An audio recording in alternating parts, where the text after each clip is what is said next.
Jorge Viana, eu quero, antes de iniciar meu pronunciamento, cumprimentar, através de Vossa Excelência, que dirige a sessão neste momento, todos os integrantes eleitos da mesa diretora.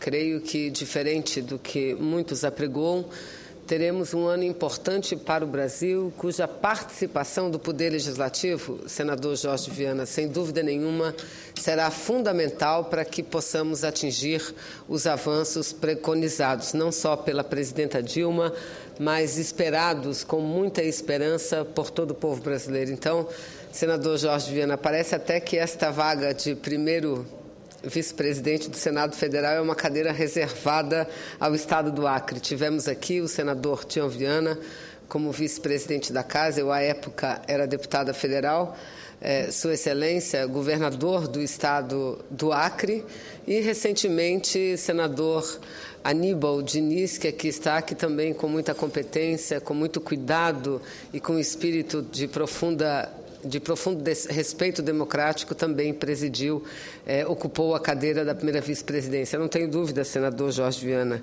que Vossa Excelência, ao lado do presidente Renan Calheiros, ao lado dos demais membros efetivos e suplentes da mesa diretora, farão um excelente mandato que honrará essa casa e, sem dúvida nenhuma, o povo brasileiro. Então, desejo toda a sorte, que Vossa Excelência tenha uma profícua estada diante de uma responsabilidade tão grande que passa a ocupar. Competência, experiência, todos os membros têm. E vontade, desejo político é exatamente o que têm todos os parlamentares, senadoras e senadores do Brasil têm também, senhor presidente. Mas eu venho a essa tribuna, primeiro, mas antes de falar, eu gostaria também de cumprimentar o senador Figueiró, que me antecedeu nessa tribuna, e ele que foi contemporâneo de vosso pai, senador Jorge, mas que é uma pessoa extremamente jovem. Já tive a possibilidade de conversar longamente com o senador Figueiró, e uma pessoa de ideias muito avançadas, apesar de toda a sua experiência como cidadão e experiência de militância política também. E, senador Figueiró, que o senhor transmita ao senador Russo nossos votos para que tenha a sua saúde recuperada. Assim como Vossa Excelência, senador Russo, antes senadora Marisa Serrano, são senadores muito queridos por essa casa e, sem dúvida nenhuma, muito queridos pelo Brasil. Sabemos que o senador Russo passa por um momento delicado de sua vida, de sua saúde, mas, sem dúvida nenhuma, com a ajuda de Deus, com todo o esforço, com a ajuda dos médicos competentes, ele ultrapassará esse momento. E que Vossa Excelência tenha um excelente mandato ao lado de todos nós. Cumprimento, portanto, senador. Obrigada. E, senhor presidente, senhoras senadoras, senhores senadores, no início deste ano, completa-se 10 anos desde que um conjunto de forças políticas liderada pelo ex-presidente Lula chegou ao Palácio do Planalto.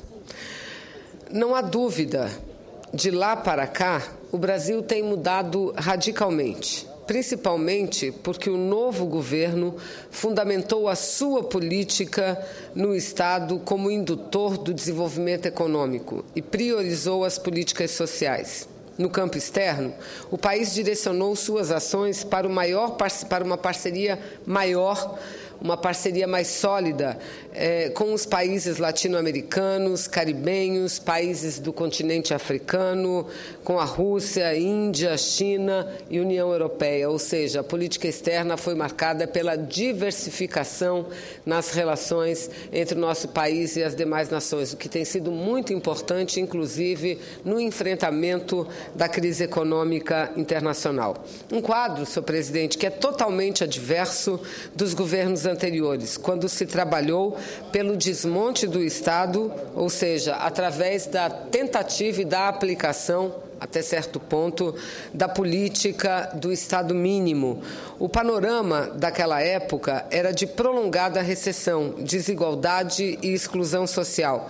Na política externa, o principal parceiro do Brasil eram os Estados Unidos e era o FMI quem ditava as bases da política econômica brasileira. Os resultados dos 10 anos do governo Lula e Dilma são evidentes. Entre 2003 e 2009, 28 milhões de pessoas saíram da situação de miséria. Entre 2003 e 2011, à classe média foram incorporados aproximadamente 40 milhões de brasileiros. Os programas Bolsa Família, Brasil Carinhoso, entre outros, têm contribuído decididamente para a queda dos níveis e índices de miséria em nosso país. Eu aqui quero citar um artigo recentíssimo do jornalista José Carlos Rui, que foi publicado no Portal Vermelho.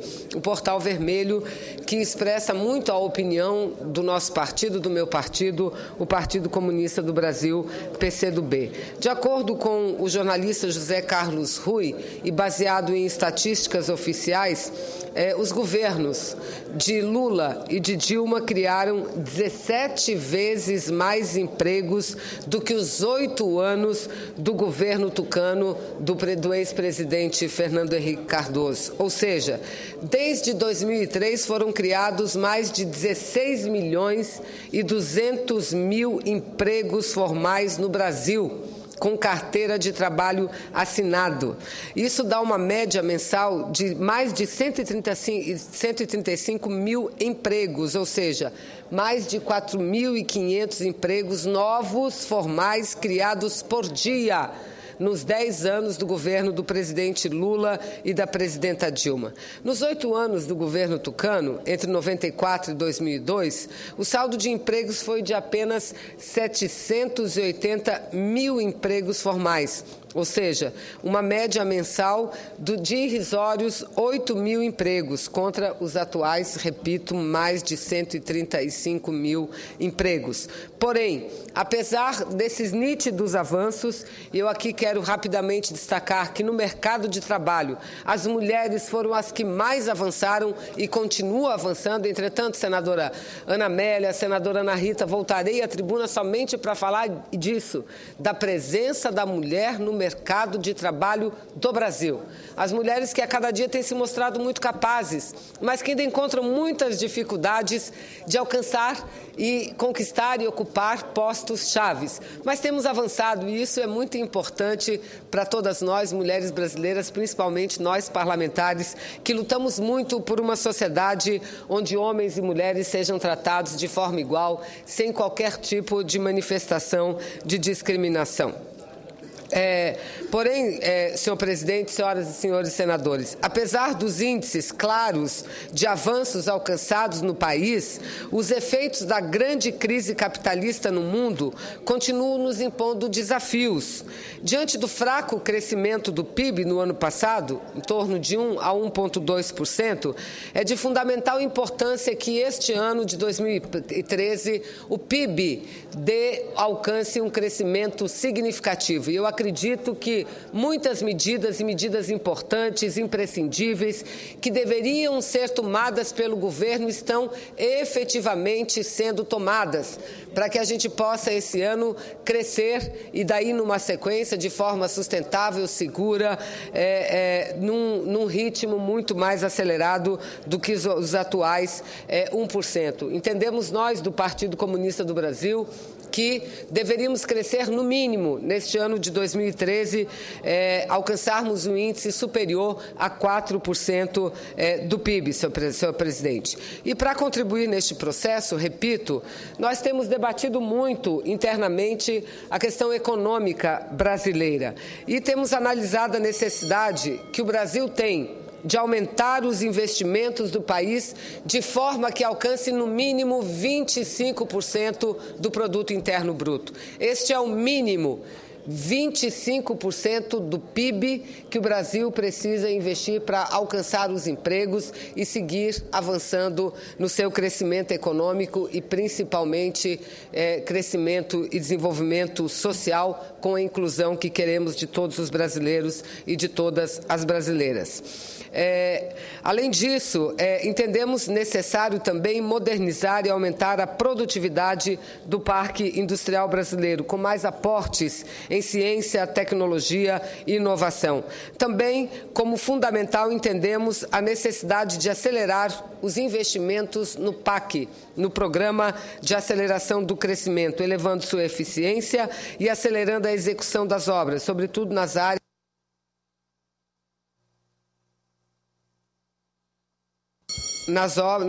onde há lentidão, como saneamento, transporte e urbanismo.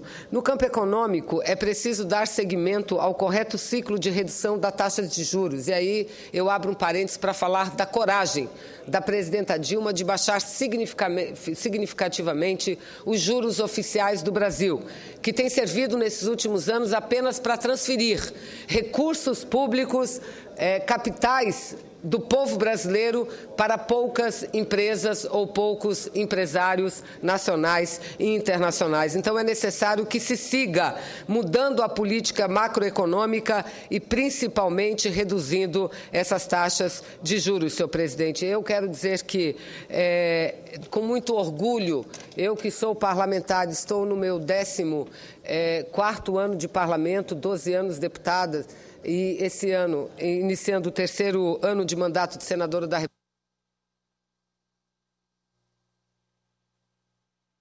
Viana, neste 1 minuto, concluindo, dizer que pude vivenciar como parlamentar, deputada federal, o último ano de mandato do presidente Fernando Henrique e todos os mandatos do presidente Lula e da presidenta Dilma. E a diferença, de fato, é sentida não só pela aprovação que ambos têm da população brasileira, mas é sentida não só nos dados estatísticos, mas na mudança que a sociedade brasileira vem adotando. E eu, de uma forma muito humilde, entretanto muito compromissada com o meu povo, com o meu país e com o meu Estado, tenho procurado dar toda essa contribuição, senhor presidente, e dizer que eu voltarei em breve daqui, visto que não dá para concluir meu pronunciamento, senhor presidente, não peço para considerá-lo como lido, mas voltarei em breve nessa tribuna para fazer um balanço dos meus trabalhos ano passado aqui no Senado Federal. Despeço-me cumprimentando mais uma vez Sua Excelência, senador Jorge Viana. Obrigada.